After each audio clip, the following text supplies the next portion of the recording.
dalam budidaya ini yang saya gunakan adalah lahan bupati. Nyun sewu Pak D, saya memang nggak modal dalam hal penanaman ini. Saya ngerayu orang, pertama yang saya rayu Pak Bupati oke ACC, membiayai, itu alhamdulillah akhirnya banyak yang tertarik. Nah, mulai dari situ saya kan nggak mungkin hanya menjadi penampung yang tidak mengambil untung, itu kan nggak mungkin. Ya. Kelompok tani saya sudah banyak, akhirnya saya berpikir untuk produksi sendiri, menjadi rajangan tembakonya. Itu memang belum lama, tapi keuntungan juga sudah saya rasakan. Satu, dari pihak petani lancar keuangannya, dari pihak saya juga untung, juga bisa membuka lapangan pekerjaan, memberdayakan ibu-ibu yang tidak bekerja di rumah, ingin bekerja, akhirnya ya saya rekrut mereka walaupun baru berapa lah, saya baru punya tenaga 4 perempuan 2 laki-laki. Oke, asosiasi pelaku usaha. Mungkin bagian mana ini yang perlu berikutnya? Berikutnya. Cara budidaya, oke. Ya. Cara budidaya yang tadi. Oh ini, silakan mungkin cara budidaya. Cara budidaya coba diberikan informasi. Ketinggian 250 sampai 700.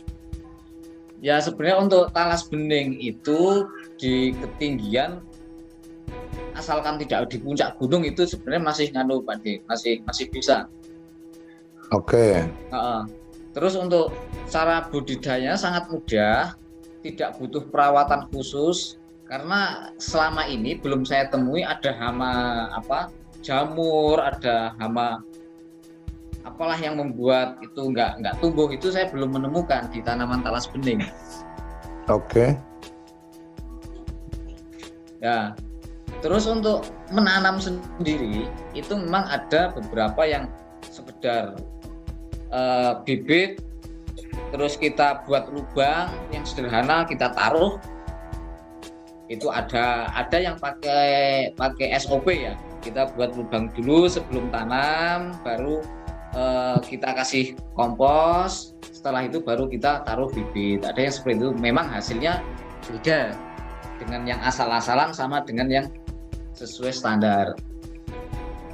Nah, di sini saya tulis memang usia 6 bulan dari tanam kita panen. Sebenarnya ini waktu yang standar ya.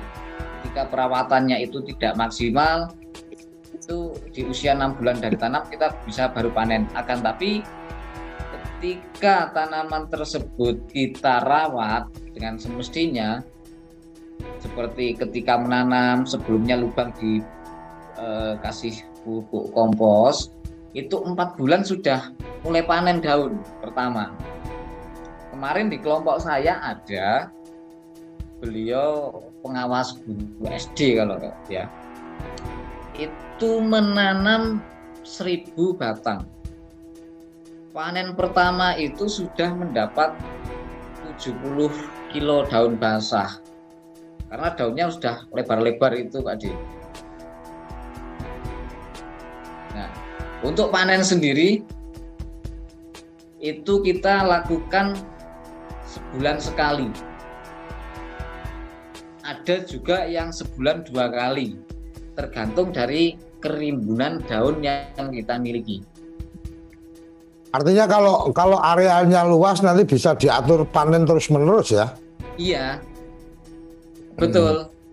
Ada juga yang tanaman 1 hektar lebih, itu kalau 1 hektar berarti kan 10.000 ya untuk tanaman 10.000.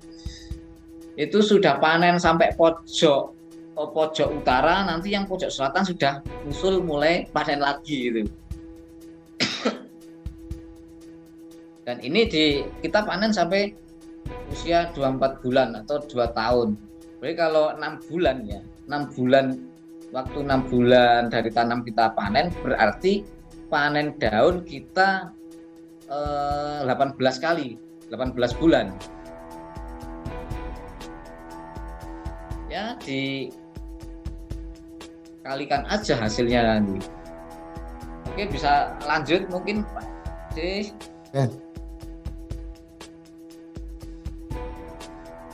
Next. Nah, ini di kaitan pengadaan bibit.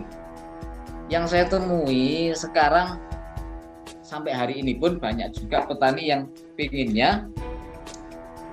nanam, pingin budidaya tapi nggak mau modal. Pinginnya bibit yang gratis. Nah, nanti kalau saya jadi bupati saya kasih gratis, saya bilang gitu. Ya udah, nanti kamu tak jadikan menteri wis. Desa Indonesia. Ya, ya. Untuk pengadaan bibit kita bisa bermitra ya, memang dengan buyer, dengan eksportir atau dengan kelompok. Yang mana di situ ada dua cara, yang satu itu kemitraan legal ataupun dengan perjanjian ya, dengan di atas putih. Yang tadi saya sampaikan bahwa harga untuk ini adalah 2.500 dengan ketentuan hasil panen dijamin untuk di pembelian ya, untuk penjualan. Yang kedua, kemitraan ilegal yang di sini dimaksud adalah kemitraan hanya dalam pengadaan bibit saja. Jadi pembeli bibit itu hanya dapat bibitnya saja, dan untuk penjualan hasil panen itu terserah mau dijual ke penjual bibitnya silahkan. Nah, ini analisa secara sederhananya seperti ini Pak Di. Ini pupuk ini untuk penanaman awal ya? Penanaman awal. Lanjut. Nah, hasilnya. Gede juga ya? Iya, nggak kelihatan tapi sebenarnya gede juga. Ya kelihatan, barang gede nggak kelihatan gimana? Kamu menyepelekan duit 158 juta.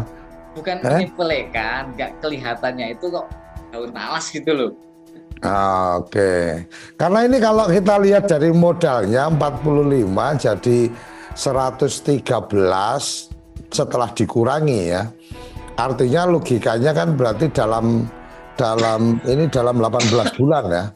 Dalam 18 bulan itu duit yang 45 juta itu kan jadi 300% kan, hampir 300% kan. Iya. Asalkan memang benar-benar untuk perawatan tanaman itu benar-benar sesuai standar operasional. Nggak asal-asalan. Dan ini kan di lahan yang tidak produktif, ini yang menjadi menariknya kan di situ. Jadi kalau di lahan produktif malah belum tentu hasil Pak J. Kenapa? Karena yang pertama itu kena sinar matahari langsung, dan ketika pada musim kemarau daun itu tidak semakin tua semakin lebar enggak, tapi semakin menciut. Oh, ini berarti tanaman talas bening ini akan tumbuh dengan baik ketika dia tidak terkena panas langsung. Iya, maka dari berarti itu dia butuh tanaman peneduh ya.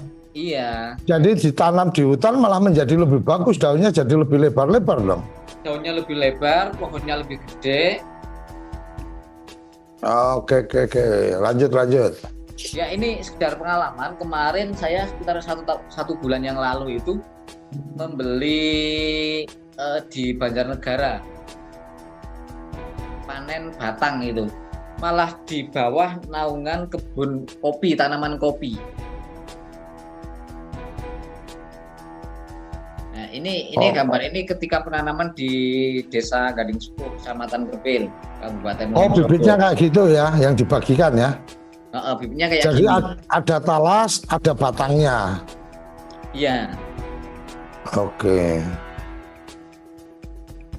Kamu sudah ada kontrak untuk pembelian berarti ya, untuk pembelian pembelian daun ke pihak yang kemudian menampung daun yang sudah dirajang, atau kamu menjualnya juga daun lembaran? Enggak. Atau sudah dirajang jadi kayak tembakau gitu? Saya jualnya sudah menjadi rajangan seperti tembakau itu. Setiap seminggu sekali diambil Pak D. Saya nggak nganter, kecuali saya ingin sambil jalan-jalan itu saya anter. Kemana kamu kalau Wonosobo penampungnya? Yang ambil yang ada 2, satu temen, sebenarnya kan 4 orang itu konco dolan itu ya Gus ya. Cuman berbagi peran aja. Konco dolan sing apik kuwi. Ya. Kadang saya ke Temanggung, kadang ke Purbalingga, kadang juga ke Madura. Ini kalau ke Madura saya bawa yang spek-spek lokal. Karena di sana sudah langsung masuk di pabrik ya, pabrik rokok. Itu memang benar-benar jadi pengganti tembakau. Ya, untuk di luar negerinya kalau diekspor memang itu murni Pak D, murni dari daun talas bening. Cuman kalau di Indonesia dengan karakter orang Indonesia yang tidak bisa lepas dari tembakau, akhirnya bukannya menghilangkan nikotin tapi mengurangi.